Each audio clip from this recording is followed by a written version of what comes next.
Assalamualaikum warahmatullahi wabarakatuh. Waalaikumsalam warahmatullahi wabarakatuh. Selamat sore dan salam sejahtera buat kita semua.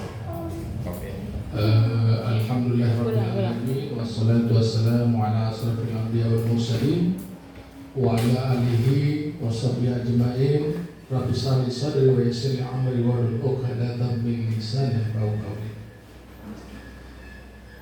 Adik-adik mahasiswa semester 5 yang saya banggakan, saya cintai, dan jadi sore hari ini kita akan melakukan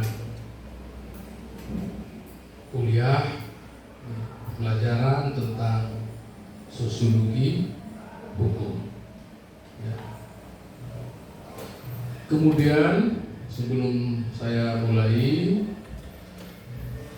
jadi sosiologi pelajaran sosiologi hukum itu, ya, kita maksudkan pertama agar lulusan itu satu dapat mewujudkan adik-adik nanti harus menjadi sarjana hukum. Jadi mata kuliah ini akan menunjukkan kepada mahasiswa untuk menjadi pribadi yang unggul, kompetitif, yang memiliki sikap kreatif, itu yang pertama, inovatif, sikap mandiri, yang berwawasan luas dan visioner.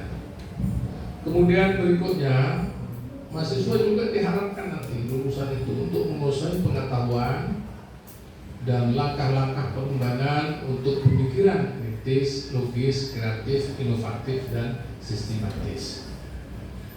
Sedangkan capaian pembelajaran mata kuliahnya diharapkan adik-adik itu satu dapat mengembangkan tradisi keilmuan hukum yang berbasis pada nilai-nilai keislaman. Lalu yang kedua adalah mengembangkan semangat kemandirian. Adik-adik itu bisa menjadi belajar jujur, belajar komitmen, kemudian menjadi mahasiswa, kemudian menjadi manusia yang profesional. Kemudian yang ketiga, nanti adik-adik juga dilatih untuk bersikap terbuka, belajar bersikap terbuka, bersikap kritis dan konstruktif. Dan yang terakhir, ini yang paling penting adalah mahasiswa diharapkan dapat menjunjung tinggi nilai kemanusiaan berdasarkan agama, moral, dan etika. Jadi ini capaian pembelajaran untuk bagi kelulusan dan capaian pembelajaran mata kuliah. Baik, kita mulai belajar tentang sosiologi hukum. Mungkin sebelum kita lanjut, saya mau bertanya kepada adik-adik, apa sesungguhnya, atau mungkin bisa memberikan gambaran bagaimana pengertian tentang sosiologi hukum. Silakan.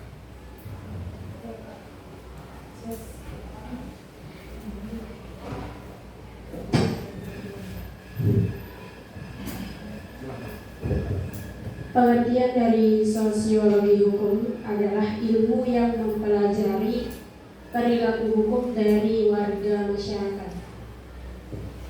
Terus yang lain mungkin yang di belakang, si Ahmad, lanjutkan pengertian sosiologi. Ayo.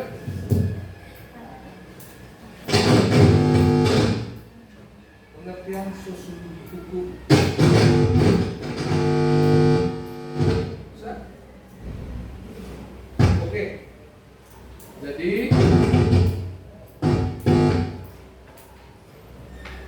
bisa saya jelaskan. Yang dimaksud dengan sosiologi hukum atau pengertian sosiologi hukum adalah merupakan salah satu cabang dari ilmu sosiologi yang mempelajari hubungan antara hukum dan masyarakat. Fokus utama sosiologi hukum adalah memahami bagaimana hukum dipengaruhi oleh norma, oleh nilai, dan struktur sosial dalam masyarakat, serta bagaimana hukum berperan dalam mengatur perilaku sosial dan menyelesaikan konflik. Banyak hal yang terjadi di masyarakat, misalnya ada pertikaian konflik antar suku ada pertikaian konflik antar masyarakat sekitar misalnya, atau antar desa. Pendekatannya tentu sekali yang dilakukan jika kita melihat pemahaman daripada pengertian susul hukum itu adalah dapat diselesaikan melalui pendekatan secara sosiologi hukum. Itu maksudnya ya. Kita lanjut.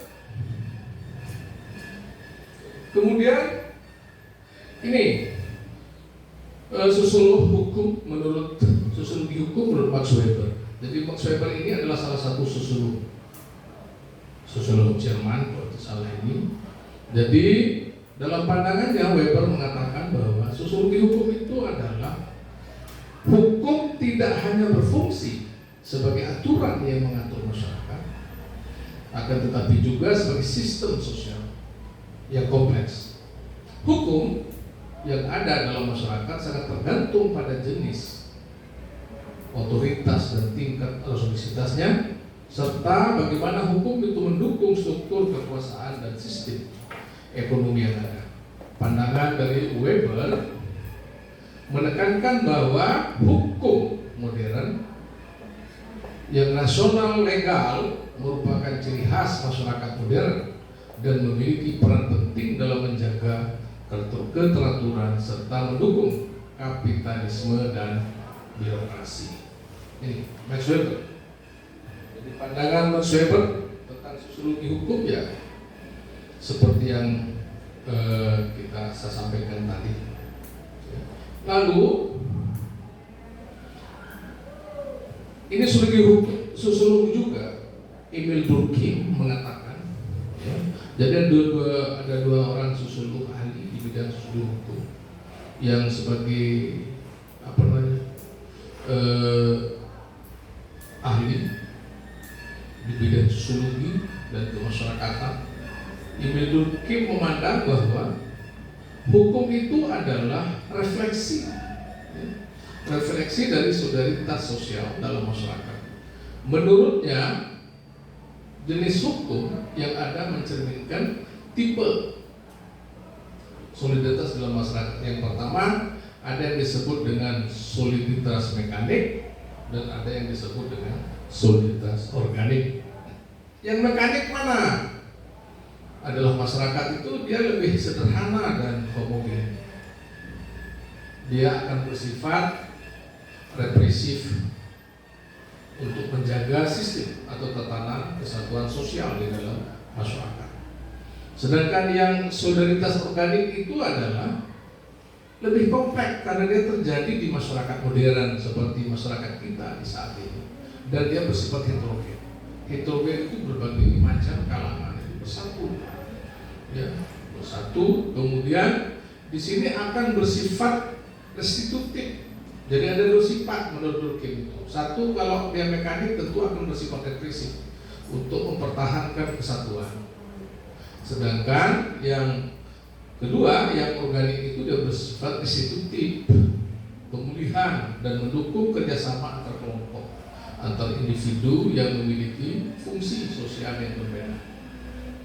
Masyarakat petani bekerja sama dengan masyarakat non petani itu misalnya, ya, itu sebagai alat untuk keteraturan, sosialisasi dan menjaga integrasi di dalam masyarakat. Jangan sampai terjadi disintegrasi akibat dari adanya peluang-peluang dari soliditas organik. Ya, kita lanjut. Kemudian mungkin adik-adik bertanya, kira-kira Bapak dosen objeknya apa sih? Sosiologi hukum, karena adik-adik baru pertama kali kuliah ceritanya, ya. Jadi satu, objeknya adalah ada hubungan antara hukum dan struktur sosial. Lalu kedua, tentu ada peran hukum sebagai alat kontrol sosial. Ya. Kemudian hukum objeknya juga sebagai alat berubah.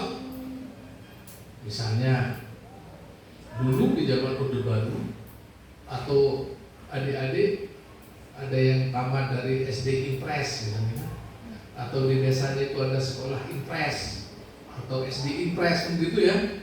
Itu sebetulnya adalah sebagai agar hukum sebagai alat dalam alat di dalam pembentukan dan perubahan sosial. Kemudian ada aturan, ada undang-undang disahkan kemudian dilaksanakan. Ya, dengan undang-undang aturan yang baru maka masyarakat juga mengalami ada pergeseran karena hukum berlaku sebagai alat perubahan sosial, terutama undang-undang positif, ya, terutama undang-undang positif. Undang-undang positif maksudnya undang-undang yang yang disahkan oleh pemerintah. Kemudian efektivitas hukum dalam masyarakat itu objeknya. Kemudian kalau terjadi konflik antar hukum dan nilai sosial itu objek daripada sosiologi hukum. Dan objek yang terakhir adalah sosiologi juga berperan dalam menjaga hubungan lembaga hukum dalam masyarakat. Oke, ada pertanyaan lanjut? Nah, ini ruang lingkup. Ruang lingkup dari sosiologi hukum itu apa? Satu, pengaruh sosial terhadap kebutuhan hukum. Ya, kemudian ada peran hukum dalam mengatur perilaku sosial. Ada efektivitas hukum dalam mencapai tujuan sosial. Kemudian ruang lingkup berikut hukum sebagai alat perubahan sosial, sudah saya sampaikan tadi. Ada interaksi antara sistem hukum dan struktur sosial. Sistem peradilan dan lembaga penegakan hukum juga harus melihat sebagai ruang lingkup daripada sosiologi hukum. Persepsi dan sikap masyarakat terhadap hukum, dan terakhir adalah ada konflik sosial dan penyelesaian dilakukan melalui hukum dan pendekatan secara sosiologi hukum. Kita lanjut. Lalu kajiannya apa dari sosiologi hukum? Kajiannya yang pertama adalah sosiologi hukum itu mampu membuat hubungan antara hukum dan masyarakat itu tetap menjadi lebih baik. Menilai perakatannya sebagai peran hukum dalam kontrol sosial, ya. Lalu hukumnya sebagai alat perubahan sosial, ya. Interaksi hukum dengan institusi sosial lainnya itu harus seimbang. Penyelesaian konflik melalui mekanisme hukum, sampai terakhir nanti ada peran dan fungsi lembaga hukum dalam masyarakat. Nah, ini deh. Secara umum, kajian sosiologi hukum itu berfokus pada bagaimana hukum, bukan hanya aturan formalnya, tetapi juga sebuah mekanisme yang mencerminkan dan beradaptasi dengan perubahan-perubahan sosial yang terjadi. Artinya, dengan belajar sosiologi hukum, maka masyarakat itu mampu beradaptasi dengan hukum yang dilaksanakan, atau sebaliknya, hukum yang diterapkan juga mampu diadaptasi oleh masyarakat dan lingkungannya. Kemudian adik-adik mungkin bertanya, kira-kira apa hubungannya antara sosiologi hukum dengan antropologi hukum? Sosiologi hukum dan antropologi hukum sebetulnya adalah ilmu yang tidak bisa dipisah yang kedua ini. Tetapi tetap dia berpisah. Tetapi dia tidak pernah menjadi satu karena dia harus memang berpisah. Tetapi sosiologi hukum dan antropologi hukum memiliki hubungan yang erat sekali karena objeknya adalah sama, yaitu objek manusia sebagai objek daripada hukum. Sehingga dalam konteks sosial dan budaya, ya, namun fokusnya tentu adalah ada fokus berbeda antara sosiologi dan antropologi. Oke, mungkin ada pertanyaan dari adik-adik. Dari ini mungkin ada yang mau ditanyakan, silakan. Silakan.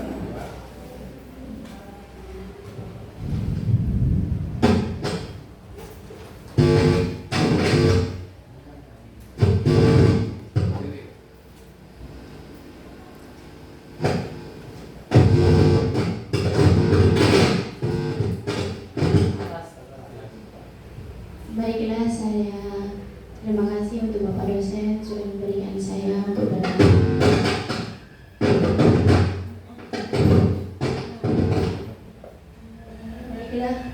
pertanyaan yang saya akan tanyakan yaitu apakah yang dimaksud gejala sosial di kalangan masyarakat?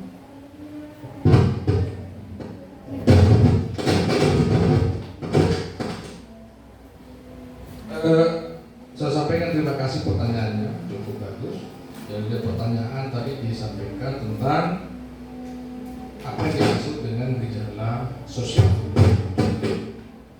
Gejala sosial yang dimaksud itu adalah gejala-gejala yang timbul akibat dari pelaksanaan hukum, baik itu hukum positif maupun hukum yang tidak positif. Misalnya sebagai bentuk daripada gejala sosial itu adalah satu, pencurian, ya, kemudian tawuran, ya, kemudian kejadian-kejadian yang tidak terbiasa terjadi di dalam masyarakat itu sebagai akibat dari pelaksanaan daripada itu disebut dengan gejala sosial. Ya, ada yang lain mungkin bisa? Ya, silakan.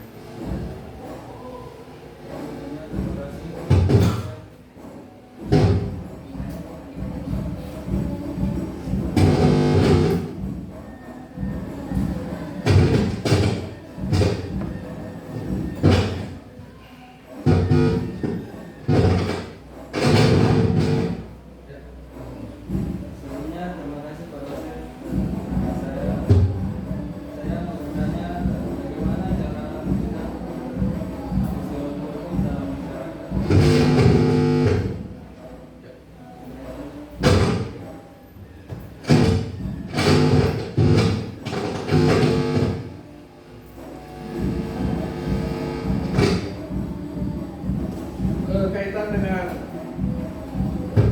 pertanyaan tadi, kira-kira apa namanya? Bagaimana kita melakukan pencegahan terhadap gejala sosial yang negatif yang muncul di masyarakat. Jadi upaya yang dilakukan adalah bagaimana kita bisa menyadari tentu terhadap fungsi hukum di dalam masyarakat. Ya. Kemudian harus kita lihat, amati, ya, bagaimana efek-efek yang ditimbulkan karena persoalan hukum di masyarakat itu harus bisa kita lihat sebagai suatu adaptasi terhadap masyarakat. Oleh karena itu, maka upaya yang dilakukan adalah sebagai contoh misalnya sebelum upaya hukum itu dilaksanakan di masyarakat, maka hukum itu harus dilakukan sosialisasi dulu, ya, sosialisasi di masyarakat itu yang penting di sekolah-sekolah, kemudian di warga desa, kemudian di stakeholder itu diupayakan agar dia paham tentang hukum yang akan dilaksanakan sehingga tidak terjadi ketidakpuasan terhadap hukum yang akan diberlakukan. Selain sosialisasi, kemudian tentu sosialisasi itu harus berapa panjang dalam aturan undang-undang, paling tidak dia selama kurang lebih 2 bulan adalah masa sosialisasi. Setelah itu dianggap semua masyarakat sudah tahu, sudah paham tentang undang-undang yang diberlakukan. Demikian. Puas? Ada pertanyaan lagi? Cukup? Pas. Oke. Dengan demikian, maka berakhir sudah kuliah kita pada sore hari ini. Mudah-mudahan adik-adik dapat